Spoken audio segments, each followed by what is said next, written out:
রুটি মদ ফুরিয়ে যাবে, প্রিয়ার কালো চোখ খোলা হয়ে আসবে, কিন্তু বইখানা অনন্ত যৌবনা, যদি তেমন বই হয়।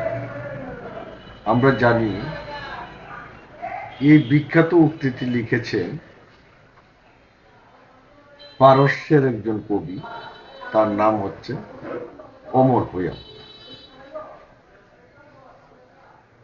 আসলে কি অমর খৈয়াম এই উক্তিটি লিখেছিলেন? তিনি যদি এই উক্তিটি না লিখে থাকেন বা এই দেওয়ানটি রচনা না করে থাকেন, তাহলে এটা আমাদের মধ্যে আসলো কিভাবে? এটা একটা প্রশ্ন। অমর খৈয়ামের বিভিন্ন ভাষায় অনুবাদিত যে দিওয়ানগুলি আছে, সেই দিওয়ানগুলির মধ্যে আমরা এই কথাগুলি আসলে পাই না। এটা সৈয়দ মুস্তফা আলী, বিখ্যাত লেখক সৈয়দ মুস্তফা আলী, তিনি অমর খৈয়াম সম্পর্কে বলতে গিয়ে একটি প্রবন্ধে বলেছিলেন, অমর খৈয়ামের মতে বেহেশতের 4টি অনুষঙ্গ, এর মধ্যে বই হচ্ছে একটি। অমর খৈয়ামের এই যে রুবাইটি, এটি ফার্সি থেকে ইংরেজিতে অনুবাদ করেছিলেন ফিট জেরাল্ড নামে একজন ব্যক্তি। আমরা তার সেই ইংরেজিটা আমরা পড়ব।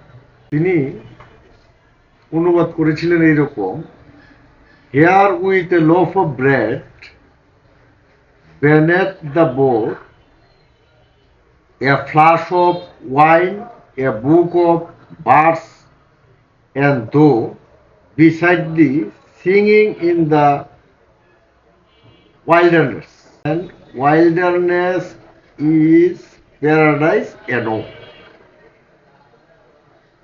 এই উদ্ধৃতিটি সৈয়দ মুস্তফা আলী দিয়েছিলেন। তারপরেই সৈয়দ মুস্তফা আলী তিনি নিজের বয়ান দিয়েছেন, আসলে ভাব অনুবাদ দেননি। সেই বয়ানটা হচ্ছে, তিনি বলেছেন রুটি মদ ফুরিয়ে যাবে, প্রিয়ার কালো চোখ ঘোলা হয়ে আসবে, কিন্তু বইখানা অনন্ত যৌবনা, যদি তেমন বই হয়। তিনি আরো বলেছেন যে অমর খৈয়াম বোধহয় তার বেহেশতের ফিরিস্তি দিতে গিয়ে এই যে বইয়ের নাম নিতে তিনি বলেননি। এবং এই যে কথাটি, এই কথাটিকে বাঙালি পাঠকরা মনে করেছেন এটা অমর খৈয়ামের উক্তি।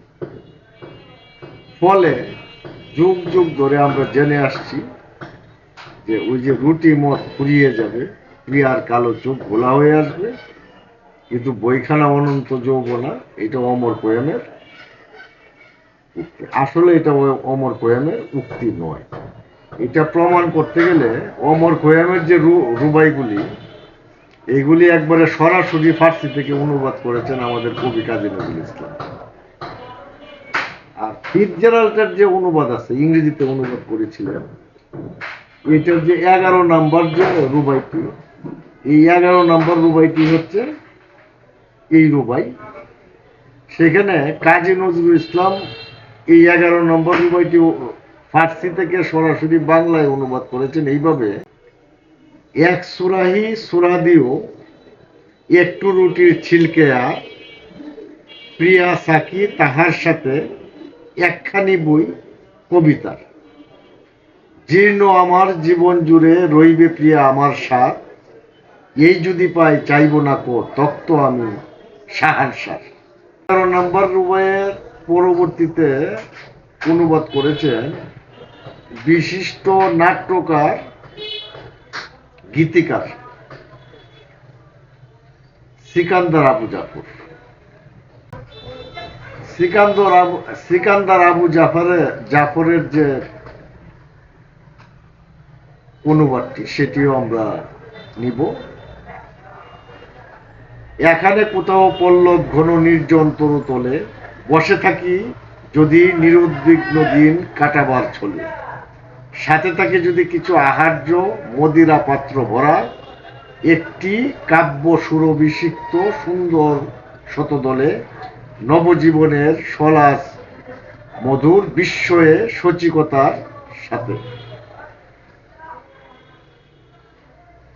থাকো যদি নীলায়িত তনু মধুমুখী সুমিতা, থাকো যদি লীলায়িত, থাকো যদি লীলায়িত তনু মধুমুখী মধুমিতা, তনুতে মুছায়ে তনুর পিপাসা, আর যদি গাহ তুমি ফিরদাউসের সমারোহে তবে এ বনানী সুশোভিতা।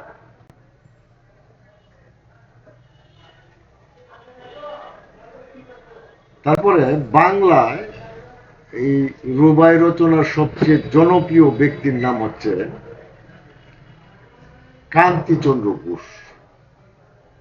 এবং কান্তিচন্দ্র ঘোষের যে রুবাই, এটা রবীন্দ্রনাথ প্রশংসা করতেন। তিনি তার যে এই যে 11 নম্বর যে রুবাইটি, যেটি নিয়ে আমাদের আলোচনা, সেটি তিনি অনুবাদ করেছেন এভাবে: সেই দিন নিরালা পাতায় ঘেরা বনের ধারে শীতল ছায়, খাদ্য কিছু পেয়ালা হাতে ছন্দ গেথে দিনটি যায়, মৌন ভঙ্গি মূল পাশেতে গুঞ্জ তব মঞ্জ সুর, সেই তো সখী স্বপ্ন আমার সেই বনানী সর্বপুর। একজন কবি এবং ঔপন্যাসিক এই 11 নম্বর রুবাইটি অনুবাদ করেছেন। তার নাম হচ্ছে নরেন্দ্রদেব। এই নরেন্দ্রদেব যেটি অনুবাদ করেছেন সেটা প্রকাশিত হয়েছিল 1926 সালে।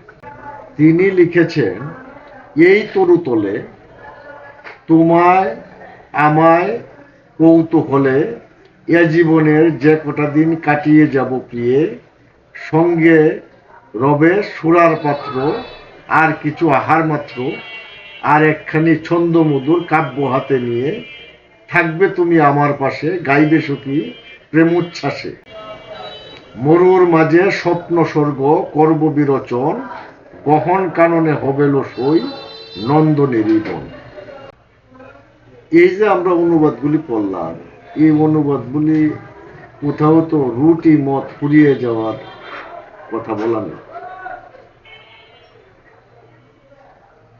তাহলে এই কথাটি কোত্থেকে আসবে? আসলে এই কথাটি এসেছে ওই রুবাইটি সম্পর্কে বিশ্লেষণ করতে গিয়ে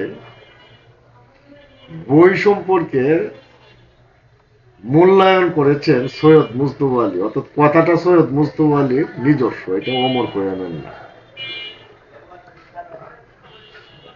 এই ভুলটা আমাদের ভাঙা দরকার। কারণ হচ্ছে একজনের কথা আর একজনের নামে যদি আমরা চালাই দিই, তাহলে উক্তিটা যার, তার প্রতি ইনজাস্টিস করা হয়। আর যার না সেই উক্তিটা তার উপর চাপিয়ে দেয়া হয়। তবে বাংলা কাব্য বুদ্ধা মানুষের কাছে এবং বই বুদ্ধা মানুষের কাছে এই উক্তিটা অত্যন্ত জনপ্রিয়। শুধু জনপ্রিয়ই না, একটা অর্থবহ উক্তি, এবং এটা মানুষের মুখে মুখে আছে। এই উক্তির জনক হচ্ছেন সৈয়দ মুজতবা আলী।